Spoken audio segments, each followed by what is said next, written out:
Salut à tous, on se retrouve pour l'épisode 2499 du Zap Image. On commence aujourd'hui en ce lundi 14 août avec quelques anniversaires. Et tout d'abord le milieu défensif de l'équipe de Newcastle, Joelinton, il fête aujourd'hui ses 27 ans, bon anniversaire à lui. Il y a aussi Fran Garcia, défenseur gauche du Real Madrid, 24 ans pour lui aujourd'hui. Ou par exemple l'attaquant français Nel Mopai, donc un joueur de l'équipe de Everton, il fête aujourd'hui ses 27 ans. On continue, on va parler de tout ce qui s'est passé tout d'abord hier en Ligue 1 et on commence avec le dernier match hier soir de cette première journée de Ligue 1. C'était entre Strasbourg et l'équipe de Lyon et Strasbourg s'est imposé 2-1 contre l'Olympique Lyonnais. Donc Bellegarde et Motiba, les deux buteurs côté strasbourgeois contre un but de Tagliafico. Donc les trois buts ont été inscrits en deuxième période, il y avait 0-0 à la mi-temps et du coup ça fait une très bonne opération pour Strasbourg. Et du côté de Lyon, c'est quasiment la crise. Bon, la crise si on prend en compte bien sûr les résultats aussi en match amicaux. Il restait sur 4 défaites d'affilée en match amicaux. Plus là, premier match officiel, défaite pour l'équipe de Lyon. Ça fait quand même 5 défaites d'affilée. Toute compétition confondue pour cette équipe de l'OL qui va vraiment pas fort du tout. Il va falloir absolument se ressaisir dès le week-end prochain contre l'équipe de Montpellier. Mais bon, Lyon a perdu, mais Lyon a quand même proposé du bon jeu. Et surtout, Lyon, on peut voir qu'ils ont quand même des stats largement meilleures que Strasbourg. C'est fou. Avec plus de 65, enfin à peu près 65% de possession de balle, 23 tirs, 7 tirs cadrés. Mais ils ont marqué seulement un but. Alors que l'équipe de Strasbourg, 2 frappes cadrées, 2 buts. Il n'y a eu aucun arrêt du gardien Rémi Rioux qui remplace pour les 3, le match hier et les 2 autres prochains matchs. Mais Anthony Lopez qui est blessé actuellement. Donc c'est vrai que c'est dommage pour l'équipe de Lyon parce qu'avec des stats comme ça, normalement, tu ne dois pas perdre le match. Au pire, match nul. Mais perdre le match, bien sûr, pour Lyon, c'est une catastrophe. Et Strasbourg piège la garde lyonnaise. Voilà par rapport bien évidemment à cette rencontre. Et première officielle réussie pour le Strasbourg de Patrick Vieira. Clairement une équipe à suivre cette saison. C'est vrai que malgré qu'ils se sont fait un petit peu dominer contre l'équipe de Lyon, le plus important, on s'en fiche de qui domine, c'est gagner et c'est bien Strasbourg qui a gagné. Et c'est vrai que Vieira était sur le banc de l'équipe de Strasbourg et sur le banc en face, c'était Laurent Blanc, on peut dire 2 anciennes légendes bien évidemment, de l'équipe de France. Toujours sur cette rencontre, à noter que par exemple, je sais pas, Barcola, une note seulement de 3 sur 10, un mauvais match de sa part. Concernant, je sais pas, Bellegarde, une note de 8 sur 10 par rapport bien sûr à la magnifique rencontre qu'il a pu réaliser. Déjà diminué, Lyon a perdu aussi Clinton Mata sur blessure à Strasbourg. La recrue alignée au poste de latéral droit est sortie avant la mi-temps. Et on sait que déjà du côté de l'Olympique Lyonnais, déjà pas mal de blessures et un joueur en plus à regarder à la 20e et 41e seconde. Donc un joueur de Lyon a été blessé, c'est Mata. Donc on lui souhaite bien évidemment un bon rétablissement. Et Ryan Cherki se lâche après la défaite de Lyon. Donc il a dit il y a énormément de déceptions. On en a marre de subir à chaque fois. Je tiens à dire que c'est ni de la faute du staff ni du coach, c'est nous sur le terrain, les premiers coupables, c'est pas l'entraîneur. Au bout d'un moment, on met les bons ingrédients en entame. Pendant le match, il y a toujours une petite erreur qui fait qu'on ne peut pas gagner les matchs. C'est de la colère, on a travaillé pendant 1 mois et demi pour ce match. Aujourd'hui, on ne doit pas perdre ce genre de match.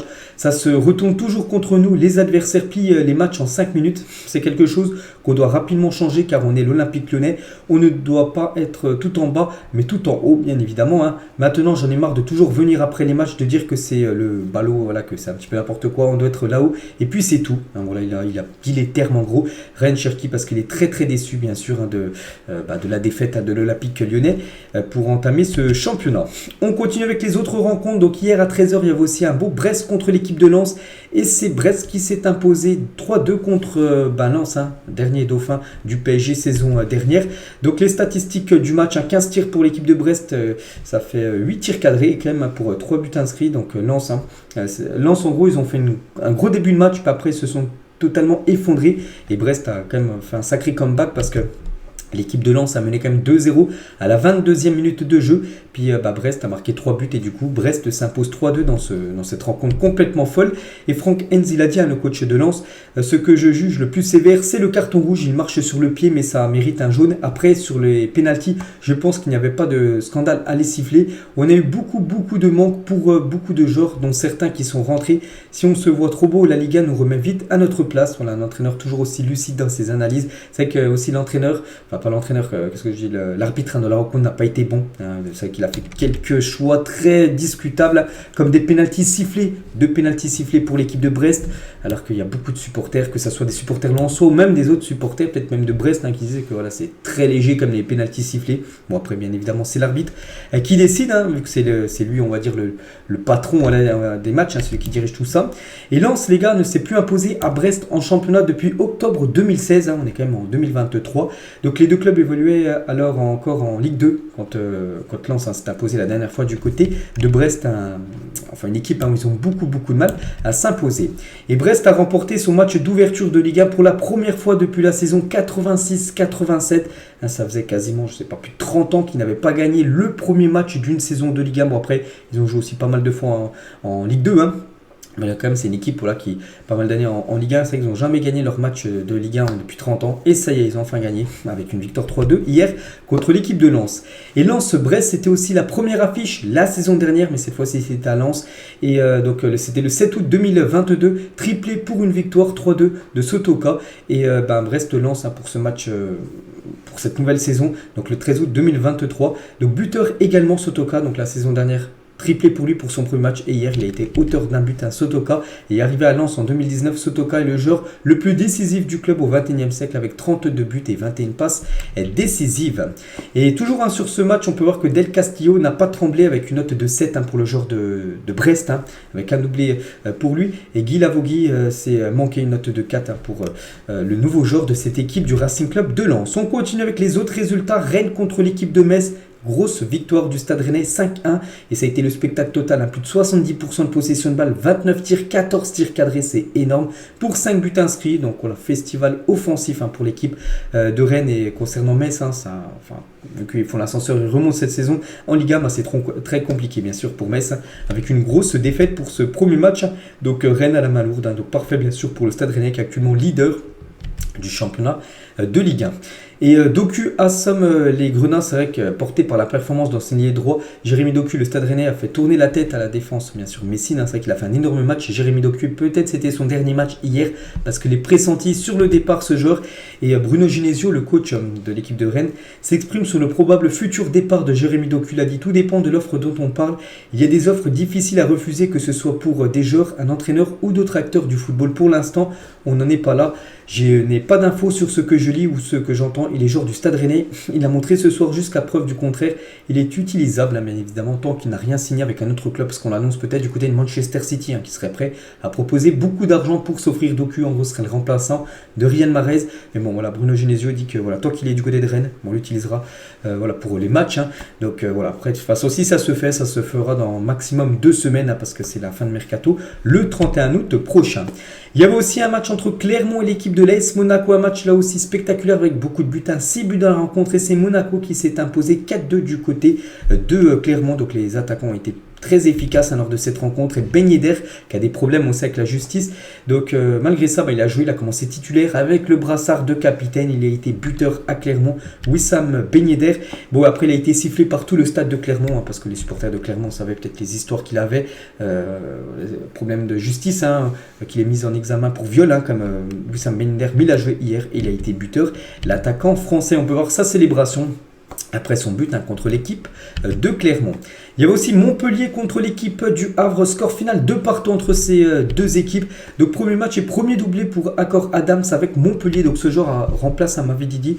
Donc il a été recruté là il y a quelques jours. Le premier match pour lui est déjà doublé en l'espace de 2 minutes. 59e minute et 60e minute de jeu, coup sur coup, double buteur. Et du coup il permet à son équipe de marquer 2 buts. Mais bon, ils se sont fait accrocher.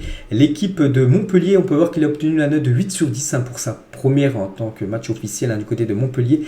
Donc voilà, concernant bien évidemment cette rencontre. Et pour finir, le dernier match hier, c'était entre l'équipe de Nantes et l'équipe de Toulouse. On se souvient de la finale de la Coupe de France, il y a quelques mois, où Toulouse avait écrasé l'équipe de Nantes. Là, ils ne l'ont pas écrasé, mais le plus important, c'est la victoire, et c'est pour bien commencer le championnat. Et c'est Toulouse qui s'est imposé 2-1 du côté de la Beaujoire. Et on va parler du gardien nantais Alban Lafont, victime d'une énorme choc à la tête avec Nantes. Donc sorti sur civière face à Toulouse, où on espère rien de grave. Donc Alban Lafont est à l'hôpital l'hôpital, hein. Je n'ai pas encore de nouvelles. J'ai entendu parler de côte, hein, voire de cervicale. Donc il a donné de ses nouvelles à Alban Lafont, parce qu'il a mis, hein, sur ses réseaux sociaux. Donc bonsoir à tous, vous l'avez probablement vu, le choc d'aujourd'hui était assez violent et je pense que c'est sérieux malheureusement. En attendant un diagnostic et d'en savoir un peu plus pour la suite, je voulais dire à tout le monde merci pour vos messages et on se dit à bientôt. Voilà, donc pour l'instant on ne sait pas, il va passer certainement des tests aujourd'hui et on en saura beaucoup plus, hein. Voilà, ça, il peut peut-être être indisponible pendant quelques semaines voire quelques mois. Alban Lafont lui envoie bien évidemment beaucoup de force, on lui souhaite un bon rétablissement. Et côté toujours, hein, sur cette rencontre, on va juste parler du gardien toulousain. Donc voilà, pour son premier match, une note de 8, hein, sur 10 pour Guillaume Resté, voilà, le nouveau gardien de cette équipe de Toulouse. Du coup, tous les résultats de cette première journée de Ligue 1, parce que voilà, tous les matchs ont été joués, donc 9 rencontres, hein, il n'y en a plus 10, vu que maintenant il n'y a plus que 18 équipes. Du côté du championnat de Ligue 1, donc concernant le PSG, Marseille, ou même Nice-Lille, on en a déjà parlé, hein, hier et avant-hier, hein, des deux autres rencontres. Donc en tout, il y a eu beaucoup de buts. Regardez quand même, il y a eu un 4-2, il y a eu un 3-2, il y a eu un 5-1. Donc en tout, ça fait pas mal de buts. Et déjà 32 buts ont été inscrits en l'espace de 9 matchs, hein. C'est pas mal quand même, 32 buts pour une première journée de Ligue 1. Les attaquants sont très prolifiques. On peut voir les meilleurs joueurs de cette première journée de Ligue 1. Donc Ben Yedder, 2 buts à Clermont, donc bien sûr il est dedans. Adams aussi, hein, le buteur de Montpellier, également 2 buts, il est dedans. Doku, 1 but contre Metz, il est dedans. Bellegarde, on peut voir aussi Amine Gouiri, ou même je sais pas, tiens, ou même Vanderson, tiens, le défenseur droit de l'équipe de l'AS Monaco. Le classement des meilleurs buteurs, donc voilà, ces 4-là ont inscrit tous un doublé, donc ils sont tous actuellement co-meilleurs buteurs de la Ligue 1. Et du coup le classement ça va vite, hein. Les équipes qui ont gagné sont devant, donc Rennes, Monaco, Brest sont les 3 premières équipes. Donc les 3 dernières, c'est Reims, Clermont et l'équipe de Metz, hein. Concernant le PSG, hein, ça fait bizarre de voir le PSG aussi loin à la 12e position. Le Paris Saint-Germain qui se déplacera du côté de Toulouse, hein, le week-end prochain. On quitte la France, direction l'Angleterre, on va parler du choc, le premier gros choc quand même, du côté de l'Angleterre entre Chelsea et l'équipe de Liverpool. Score final 1 partout, Axel Disasi buteur. Donc Disasi, ancien joueur de Monaco, il a commencé titulaire, il a déjà été buteur contre un but de Luis Diaz. Côté Liverpool, et du coup encore un match nul. Pourquoi je dis encore? Parce que souvent il y a eu des nuls, je veux dire juste après. Donc tout d'abord les statistiques de la rencontre. Donc Chelsea, j'ai pas vu le match, hein, mais bon, Chelsea, on peut voir qu'ils ont eu plus de tirs cadrés, 4 tirs cadrés pour Chelsea contre 1 seulement pour Liverpool. Le but de Luis Diaz, et du coup le score de match nul est plutôt logique entre ces deux équipes. Et pourquoi il y a souvent des nuls? Parce que c'est quand même le 7e match nul d'affilée quand ces deux équipes s'affrontent. Regardez, regardez cette série, c'est les derniers Chelsea-Liverpool, que ça soit à Anfield ou à Stamford Bridge, hein, peu importe. Donc voilà, il y a eu pas mal de 0-0. On peut voir, bon, des fois c'était des matchs de coupe, hein. Donc Liverpool par exemple s'est imposé au penalty, hein, voilà, pour 2 matchs on peut voir 0-0. Sinon il y a souvent bien sûr des matchs nuls, donc c'est vrai qu'il y a très peu de vainqueurs entre ces deux équipes quand elles s'affrontent là ces derniers temps. Et ce Chelsea-Liverpool tient toutes ses promesses pour l'instant. Donc bon, but de Luis Diaz, ensuite but refusé à Mohamed Salah, ensuite Chelsea égalise, hein, grâce à Disasi pour ses débuts, et ensuite un but refusé pour Chilwell, hein, ça allait un petit peu dans tous les sens et du coup ça s'est fini à 1 partout. Disasi, on peut le voir tout content. Bien évidemment, après son premier but, hein, du côté de l'équipe de Chelsea, Luis Diaz aussi, on peut voir sa célébration quand il a été le premier buteur de cette rencontre. On va parler d'Enzo Fernandez, magnifique match de sa part, 117 ballons touchés, 90% de passes réussies, 17 passes dans le dernier tiers du terrain, c'est un record, hein, dans le match. 6 duels gagnés, 2 ballons gagnés, 2 occasions créées et 2 fautes provoquées, donc vraiment un gros match, hein, de la part du milieu et champion du monde argentin. Y aurait-il dû avoir pénalty pour Liverpool sur cette main de Nicolas Jackson, selon vous? Bon, pour ceux qui ont regardé le match, hein, c'est vrai qu'il y en a, enfin les supporters de Liverpool diront qu'il y avait pénalty. Pour les supporters de Chelsea, ils diront qu'il n'y avait pas pénalty. Bon, après l'arbitre, hein, n'a rien dit. Mohamed Salah a quitté ses partenaires très énervé. C'est plutôt assez rare, hein, de sa part. Elle est à la 76e minute de jeu, il y avait un partout. De toute façon, ça a été le score final. Et Jürgen Klopp l'a fait sortir, hein, pour le remplacer. Je crois que c'est Szoboszlai qui rentre à sa place et il n'était pas du tout content. Mohamed Salah, voilà, parce que c'est quand même la première fois qu'il ne marque pas pour Liverpool lors du premier match de Première Ligue de la saison. C'est vrai que ça fait pas mal d'années qu'il est du côté de Liverpool, hein, peut-être plus de 6 ans. Et à chaque fois, le premier match de la saison, il était à chaque fois buteur. Il mettait au moins un but. Puis là, il n'a pas marqué hier. C'est la première fois que ça lui arrive de ne pas être buteur pour une première journée. Toujours sur ce gros Chelsea à Liverpool, on va parler aussi de Enzo et Alexis McAllister, donc les deux champions du monde argentin qui étaient l'un contre l'autre hier. Ils se sont échangés les maillots bien sûr, ces deux joueurs qui ont été titularisés lors de la finale de la Coupe du Monde contre l'équipe de France il y a quelques mois. Il y avait un autre match aussi, Brentford contre Tottenham, c'était un peu plus tôt que le match entre Chelsea et Liverpool. Et là aussi match nul de partout entre ces deux équipes. Donc côté Tottenham avec le départ d'Harry Kane, donc qui a marqué donc Romero et Emerson Royal. Donc en gros c'est deux défenseurs qui ont été buteurs côté Tottenham. Et du coup voilà, match nul entre ces deux formations. On peut voir tout simplement les statistiques de la partie. Du coup les résultats pour l'instant, on va parler des matchs de samedi, on va parler hier. Donc il ne reste plus qu'un match, c'est Manchester United qui clôture cette première journée avec la réception de Wolverhampton ce soir à 21h. On parlera bien évidemment du résultat demain. Donc concernant le classement, les équipes qui ont gagné sont en tête. Logique, vu que c'est la première journée, vu que Newcastle a gagné 5-1, ils sont en tête de ce championnat. Brighton deuxième, Manchester City troisième et Arsenal à la quatrième position. Donc concernant Aston Villa, donc a pris 5-1, ils sont derniers. Burnley ou même Luton Town, des équipes qui montent, ou même Sheffield, on peut voir les trois promus, ils sont quand même dans les dernières places. Bon, c'est seulement la première journée, rien d'inquiétant pour l'instant. On quitte l'Angleterre, direction l'Espagne et on commence avec le dernier champion en titre espagnol. Donc c'est le FC Barcelone, bien sûr, qui jouait sa première rencontre du côté de Retafe. Et ça a été un match, un 0-0. Bon, après, n'oubliez pas que le Barça, la saison dernière, avait commencé la saison avec un 0-0 contre le Rayo Vallecano. C'était au Camp Nou en plus, et ils avaient gagné le championnat, donc ça ne veut rien dire, bien évidemment. Donc voilà, 0-0 pour la première du club Blaugrana. Donc il y a eu surtout, pas de but, mais surtout pas mal de cartons dans cette rencontre. Mata, carton rouge à la 31e minute de jeu côté Retafe, et Rafinha, carton rouge. Donc 42e minute juste avant la mi-temps côté FC Barcelone. Donc le Barça bien évidemment dominé cette rencontre. Un peu comme le PSG avec les mêmes stats. Ils ont beaucoup dominé, beaucoup de passes, tout ça. Mais ils n'ont pas réussi à marquer le moindre but. Et du coup ça fait un 0-0 on peut dire. Donc j'ai dit il y a eu beaucoup de fautes. Donc 32 fautes, 10 cartons jaunes, 3 cartons rouges et 0 but inscrit lors de ce Retafe FC Barcelone. Concernant Xavi, donc lui aussi il s'est fait exclure parce qu'il a pris un carton rouge aussi Xavi, donc parce qu'une nouvelle faute, parce qu'en gros les joueurs de Retafe ont fait beaucoup de fautes pour en gros essayer de faire sortir les joueurs du Barça du match, et de nouveau une faute, et du coup Xavi est parti directement voir le quatrième arbitre. Et du coup, il a pris un carton rouge par rapport à ça. Et il a fini en tribune. Et Xavi, en rage contre l'arbitrage hier, il a dit c'est une accumulation de choses. Il les laisse jouer. Il siffle contre nous. C'est normal que les gens ne veuillent plus regarder de football. Cela n'a pas été un match. Le produit d'aujourd'hui est une honte. Je n'ai pas aimé cette rencontre avec les arbitres. Et je n'ai pas aimé ce soir. Parce qu'en gros, lui, son équipe, il disait qu'il jouait. Et en gros, l'équipe de Retafe faisait plein de fautes pour casser le rythme, tout ça. Et en gros, il prenait jamais de carton, tout ça. C'est pour ça qu'il a un petit peu disjoncté, on peut dire, Xavi, qu'il est parti voir l'arbitre. Et du coup, il a pris carton rouge, il a fini dans les tribunes de ce stade de Retafe, donc il sera exclu. Donc le prochain match du Barça qui sera au stade Montjuic, donc il sera en loge, on peut dire en tribune. Xavi va poursuivre la rencontre. Toujours sur ce Retafe Barça, c'est vrai que le Barça a beaucoup de mal de s'imposer du côté de Retafe. Donc ils n'ont plus gagné déjà sur les 4 derniers matchs, les 4 déplacements, et ils n'ont plus marqué aussi de but depuis septembre 2019 du côté de Retafe. On est quand même en 2023, les 4 derniers déplacements, donc c'est 3 matchs nuls, donc 3-0-0 et une défaite lors du quatrième dernier match. Donc voilà, ils ont beaucoup de mal le Barça contre cette équipe de Retafe. Vous voyez pas que Retafe c'est dans la banlieue de Madrid, c'est peut-être aussi par rapport à la rivalité, on va dire, entre Madrid, même si c'est pas le Real Madrid, Retafe, la banlieue de Madrid, contre bien sûr la deuxième plus grande ville d'Espagne, à Barcelone. Rafinha a reçu un carton rouge après 40 minutes suite à un très vilain geste. Donc les joueurs de Retafe semblaient vouloir faire sortir, je l'ai dit, les joueurs du Barça dans leur match. C'est réussi avec le carton rouge de Rafinha, qui est le remplaçant actuellement de Dembélé. Il sera suspendu au moins je pense 2 matchs.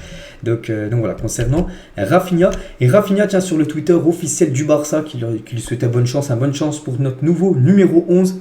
Et 3 minutes après, carton rouge pour Rafinha. Donc voilà, l'accumulation de tweets, on peut dire, par rapport à Rafinha. On va parler aussi de Aroro. N'avait visiblement pas envie de laisser le ballon sortir. C'était dans le jeu, il n'y avait pas une faute ou je sais pas quoi. Le ballon allait sortir, ça allait passer un petit peu au-dessus de lui. Il a pris le ballon de la main, comme ça. Donc voilà, bon, il y a eu quelques montages, parce que voilà, le jeu était en cours. Puis voilà, comme en mode montage, en mode basket. Donc voilà, concernant bien sûr Aroro. Du coup, il y avait aussi 2 autres résultats. Donc le Celta Vigo s'est incliné 2-0 contre Osasuna. pour un match qui a eu lieu aussi hier. Et le Betis s'est imposé 2-1 du côté de Villarreal. Donc il ne reste plus que 2 matchs à jouer. Donc aujourd'hui, Cadix contre Alaves à 19h30 et l'Atlético Madrid ce soir à 21h30 contre l'équipe de Grenade. On parlera bien sûr des 2 résultats demain. Et du coup, le classement de Osasuna, le Rayo et le Real Madrid et Valence. Et le Betis, on peut les mettre aussi, vu qu'ils ont tous gagné ces 5 équipes-là et sont tous actuellement en tête de ce championnat de Liga. Le Barça actuellement 11e et comme j'ai dit, rien de catastrophique. C'est seulement la première journée. Aujourd'hui au programme, pas mal de matchs. Donc Manchester, Wolverhampton, Cadix, Alaves, Atlético, Grenade. Il y a aussi un match de Ligue 2, Bordeaux contre Concarneau. C'est ce soir à 20h45. On parlera de ces 4 affiches, demain et aussi... Il y a des matchs du côté de la Ligue saoudienne. Vous savez que je commence à parler de plus en plus du championnat saoudien avec tous les grands joueurs qui ont arrivé dans cette équipe, dans ce championnat. Donc l'équipe de Al Hilal joue à 17h aujourd'hui contre l'équipe de Abba. L'équipe de Al Ittihad où joue Benzema ou Kanté joueront contre Al Raed également à 17h. L'équipe de Al Nasser, l'équipe de Ronaldo qui vient de remporter la Coupe arabe, c'était samedi, joue contre l'équipe de Al Ettifaq, donc l'équipe où a rejoint par exemple Steven Gerrard ou Moussa Dembélé, où c'est par exemple, Steven Gerrard le coach. Donc voilà, on parlera aussi de ses résultats dans l'édition de demain. On revient 3 ans jour pour jour en arrière, c'était un 14 août 2020 et je suis sûr que vous vous souvenez tous de ce match. C'était un match de Ligue des Champions, c'était le Final Four qui s'est déroulé du côté du Portugal à cause du Covid, souvenez-vous. C'était un match sec et le Barça avait été humilié, parce que voilà, on peut dire humiliation à 8-2, ils avaient pris contre le Bayern Munich. Donc voilà, c'était il y a 3 ans jour pour jour, ce match mythique avec Lewandowski, buteur Coutinho, doublé Müller, buteur également Perisic. Donc voilà, il y a eu beaucoup de buteurs dans cette rencontre. Donc l'équipe du Bayern avait fait plus de 26 tirs, 13 tirs cadrés pour 8 buts inscrits. Donc Ter Stegen avait vécu une soirée cauchemar, on peut dire. Donc c'était tout simplement il y a 3 ans. Jour pour jour, on peut voir celui qui gère le Twitter officiel du Barça. Donc il a annoncé à chaque fois les buts du Barça et ça a fait bien évidemment beaucoup de buts à annoncer. Enfin, les buts du Barça concédés, bien évidemment. La une aujourd'hui du journal L'équipe en ce lundi 14 août. Donc c'est simple, ça parle, comme souvent, du PSG. In, out, en gros, ça veut dire dedans et dehors. Donc dedans, Mbappé et dehors, Neymar. Donc le bras de fer entre Mbappé et le PSG terminé. L'attaquant français reste au club cette saison et semble ouvert à une prolongation. On va en parler juste après. Afin de ne pas partir libre, donc samedi, il devrait effectuer son retour à Toulouse pour la 2e journée de championnat. Donc pour Neymar, le départ s'annonce imminent. Le Brésilien a donné son accord au club saoudien. Donc on va parler bien sûr des deux. On va commencer tout d'abord avec Kylian Mbappé. Et on a appris hier que Mbappé quitte le Loft. C'est fini de s'entraîner avec le groupe des indésirables du côté du PSG. Il a réintégré le groupe numéro 1 du PSG. Ce matin, l'entraînement, c'était hier dimanche. Donc voilà. Donc Nasser est au centre d'entraînement du PSG donc hier matin et où il va s'exprimer devant le groupe et avec Kylian Mbappé. Voilà. Pour dire tout simplement que Mbappé fait son retour. Regardez même le Twitter officiel du PSG avec la petite pastille dorée, ce qui veut dire que c'est bien leur compte. Ils ont dit après des discussions très constructives et positives, c'est-à-dire que ça a été très positif entre le club Mbappé et le PSG. En gros Mbappé réintègre son groupe. Donc le joueur a été réintégré tout simplement à l'équipe première de l'entraînement. Donc voilà son premier entraînement avec l'équipe pro, parce qu'on sait qu'il s'entraîne avec les indésirables. Donc il a été bisuté un petit peu comme les nouvelles recrues, vous savez, pourtant c'est pas une recrue, on peut dire Kylian Mbappé, mais bon, il a reçu quelques tapettes de la part de ses nouveaux coéquipiers, parce qu'il s'entraîne avec les autres coéquipiers, les indésirables, on peut dire. Donc voilà, quelques photos de Kylian. Il a pu s'entraîner avec son grand copain Ousmane Dembélé. Voilà, les deux lors de l'entraînement hier. Il y a également entraînement aujourd'hui, bien sûr, du côté du centre de Poissy. Et du coup, Mbappé, le feuilleton de l'été, c'est même pas le feuilleton de l'été, c'est le feuilleton depuis plusieurs étés. Donc le 12 juin dernier, Mbappé refuse d'activer son option pour 1 an de contrat supplémentaire. Souvenez-vous, il avait 2024 jusqu'en 2025, il refusait d'aller jusqu'en 2025. Le 21 juin, Mbappé, mis à l'écart par le PSG. Le 22 juillet, l'offre ubuesque d'Al Hilal pour Mbappé, il lui proposait quasiment 1 milliard en argent, refusé bien sûr par Kylian. Le 12 août dernier, donc la Ligue 1 reprend ses droits, donc il n'a pas joué lors du premier match. Et le 13 août, le PSG réintègre Mbappé dans le groupe. Voilà, il y a tellement de rebondissements dans le feuilleton Kylian Mbappé.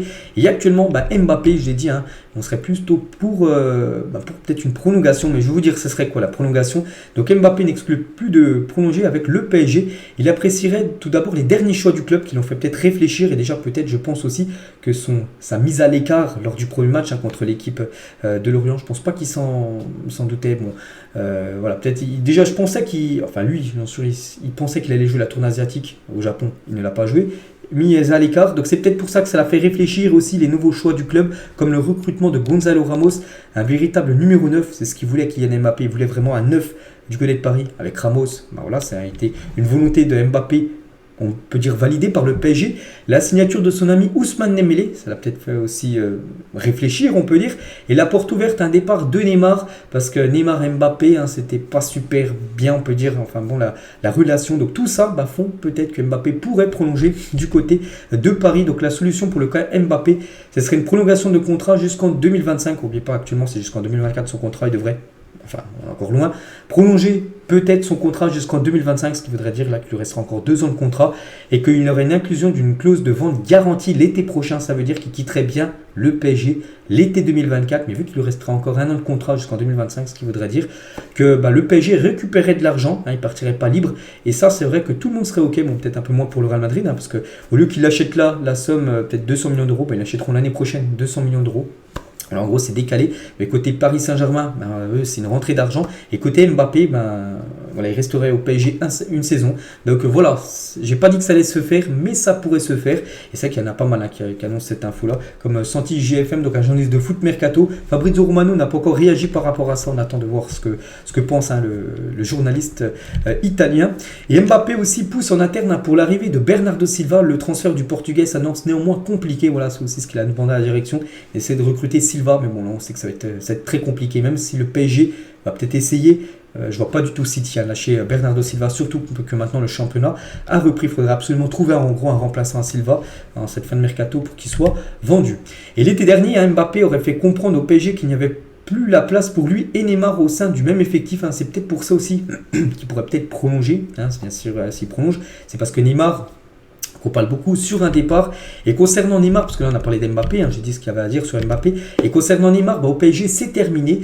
Donc le Brésilien va signer du côté de Al Hilal un montant du transfert environ 90 millions d'euros que va récupérer le PSG. Donc il avait acheté 222 millions d'euros, ils vont le vendre 90, c'est vrai qu'ils vont pas mal d'argent, quasiment 130 millions d'euros, mais de toute façon ils n'allaient jamais le revendre 222 millions d'euros, c'est impossible, il a pris de l'âge, il a été souvent blessé, en plus ses performances sont souvent dans le site, tout ça, donc bien évidemment il coûte beaucoup moins cher, mais 90 millions d'euros, je trouve que c'est quand même une belle somme récupérée pour un joueur de 31 ans, un joueur souvent blessé. Bon après ça reste Neymar, donc après c'est voilà, l'équipe de Al Hilal qui serait très chaud pour l'accueillir.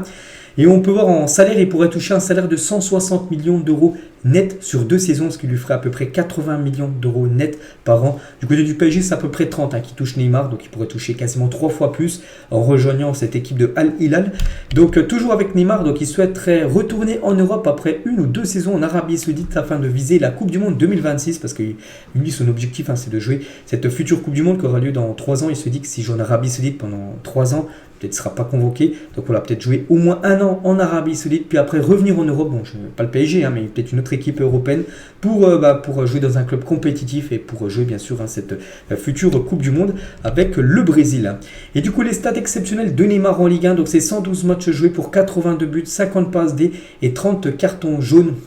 Voilà, donc 6 saisons, aussi, pas mal de blessures. Donc là, c'est seulement en Ligue 1. On rajoute pas aussi en Ligue des Champions, des très belles stats. Donc voilà, c'est pas encore officiel, mais voilà, ça devrait se faire certainement dans la semaine, le départ de Neymar. Du côté de Al Hilal, le club où joue par exemple Ruben Neves, Milinkovic, Savic, où joue par exemple Koulibaly, le défenseur, donc il devrait avoir.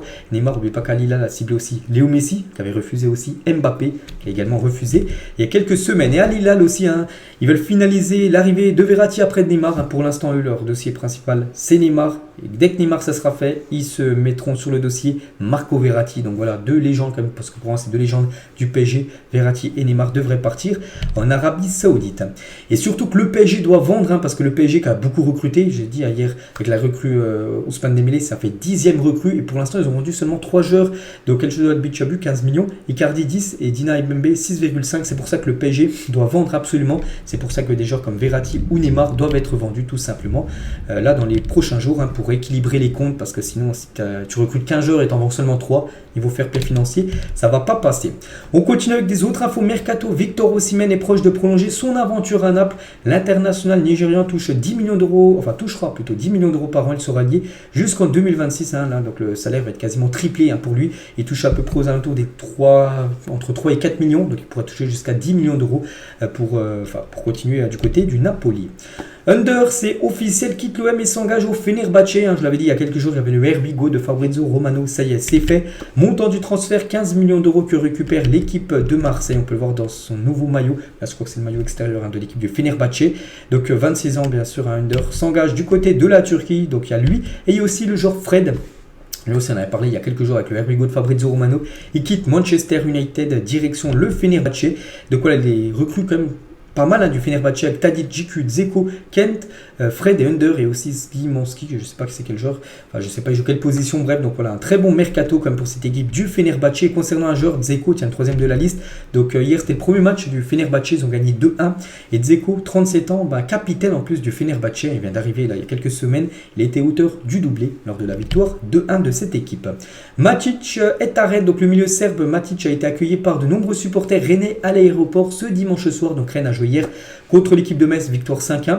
Donc bonne nouvelle pour eux. Et l'autre bonne nouvelle, quelques heures après, c'est l'arrivée de Matic. C'est pas officiel, mais hier il est arrivé. Il va passer sa visite médicale aujourd'hui et ça devrait être certainement officiel dans la journée. On parle d'un transfert pour moins de 3 millions d'euros à Matic du côté du stade rennais.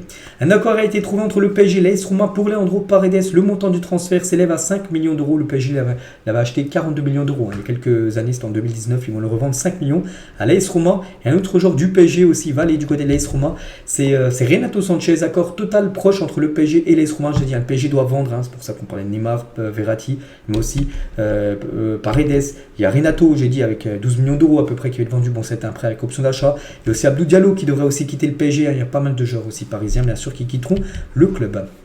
Choupa Akpoum, direction l'Ajax. L'attaquant anglais va bien quitter la Championship, donc la deuxième division anglaise.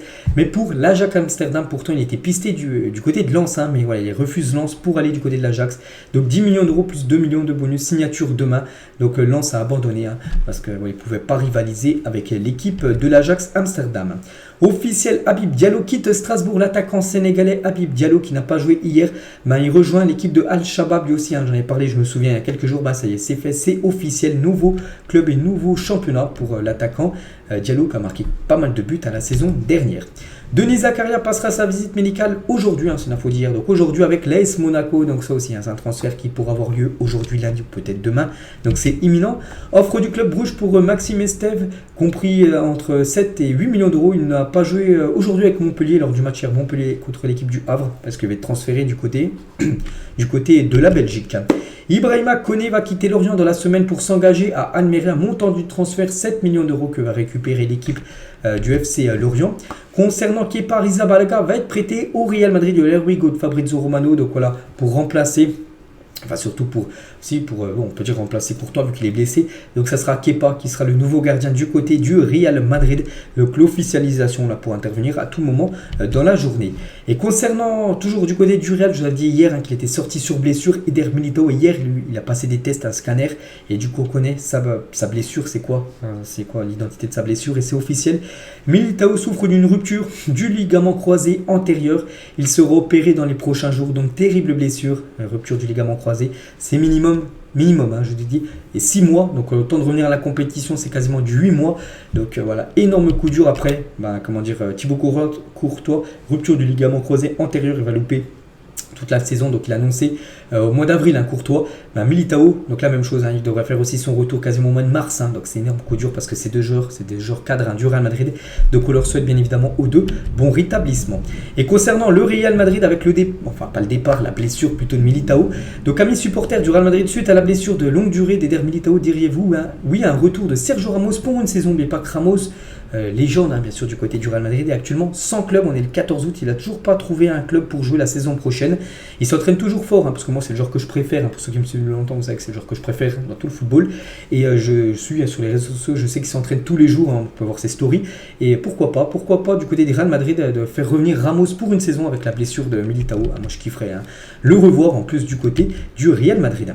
Mosquée Caicedo à Chelsea, here we go, montant du transfert 133 millions d'euros que va débourser l'équipe de Chelsea à Brighton pour s'offrir le milieu équatorien. Donc Enzo 132 millions de dollars et Caicedo 146 millions de dollars, ce qui fait 133. Donc voilà, bien sûr, avec ces deux-là, c'est plus quasiment 200, quasiment 300 millions de dollars tout simplement pour 2 nouveaux milieux de terrain du côté de Chelsea. Accord trouvé entre Pavard et Manchester United. Au club de trouver maintenant un accord désormais. L'international français, la priorité d'Erik ten Hag pour cette saison. Il pourrait remplacer Harry Maguire qui pourrait être vendu. Officiel, Roberto Mancini n'est plus le sélectionneur de l'Italie. Pourtant, il avait remporté il y a 2 ou 3 ans, non, plutôt il y a 2 ans, donc l'Euro avec l'Italie. Donc c'est fini voilà, avec l'Italie. Donc à la tête de la sélection italienne depuis 2018, Mancini a décidé de démissionner de son poste de sélectionneur. Le technicien italien de 58 ans venait d'obtenir de nouvelles fonctions au sein de la fédération. Donc 2 coachs peuvent le remplacer. Spalletti et Antonio Conte sont les 2 favoris pour succéder à Roberto Mancini. Diffusé sur France 2 samedi matin, le quart de finale de la France contre l'Australie a regroupé quasiment 6 millions de téléspectateurs. Il s'agit de la meilleure audience du tournoi jusqu'ici. Et donc voilà, ça a été beaucoup suivi malgré la défaite, bien évidemment, au tir au but des Françaises. Et maintenant, qu'est-ce qu'elles vont faire les Françaises? Elles doivent atterrir lundi midi, donc aujourd'hui midi à Paris. 2 jours après leur élimination en quart de finale, se retrouveront dans un peu plus d'1 mois pour leur début dans la Ligue des Nations. Et on finit les gars, faites un choix. Quel serait votre titulaire remplaçant et avant parmi ces 3 grands joueurs, Mbappé, Haaland et Vini Junior, on peut dire la nouvelle génération. Donc s'il fallait en vendre un, on mettrait un titulaire et un remplaçant. Vous serez quoi votre choix? N'hésitez pas à mettre tout ça en commentaire. Donc voilà les gars ce qu'on va dire aujourd'hui. J'espère que ça vous a plu. On se retrouve demain pour le prochain numéro. À demain.